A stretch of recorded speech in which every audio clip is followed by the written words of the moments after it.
আসসালামু আলাইকুম ওয়া রাহমাতুল্লাহি ওয়া বারাকাতুহু।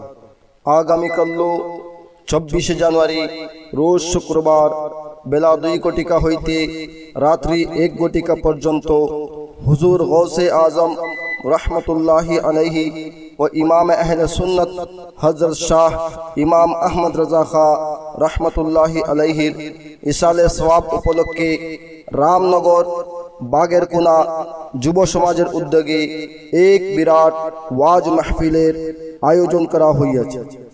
উক্ত নেক মাহফিলে সভাপতিত্ব করিবেন হযরত মাওলানা কুতুবউদ্দিন সাহেব, প্রাক্তন প্রিন্সিপাল, শিলচর ইসলামিয়া মাদ্রাসা।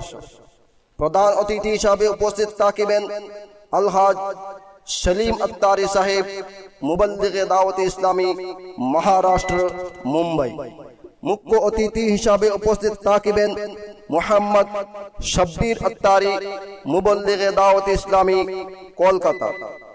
সম্মানিত অতিথি হিসাবে উপস্থিত থাকিবেন আলহাজ হযরত মাওলানা আব্দুল ওয়াহিদ রেজভী নুরি সাহেব, কার্যকারী সম্পাদক, কেন্দ্রীয় কমিটি, উত্তর পূর্বাঞ্চল আহলে সুন্নাত ওয়াল জামাত।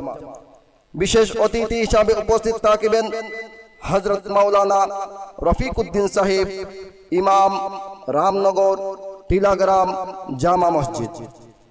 হযরত মাওলানা সাজিদ রাজা কাদরি সাহেব, প্রিন্সিপাল, শিলচর ইসলামিয়া মাদ্রাসা। হযরত মাওলানা নিহার আহমদ সাহেব, শামজোরাই জামা মসজিদ। এছাড়া বরাক উপত্যকার সুনামধন্য উলামায়ে কেরাম ও নাতখা বৃন্দরা উপস্থিত থাকিবে। এই নেক মাহফিলে আপনারা সবাই উপস্থিত থাকিয়া দিন ও আখিরাতের অশেষ সওয়াব হাসিল করুন। मोहम्मद मुस्तफा सबसे आखिरी नबी, अहमद मुजतबा सबसे आखिरी नबी, आमिना का लाडला सबसे आखिरी नबी।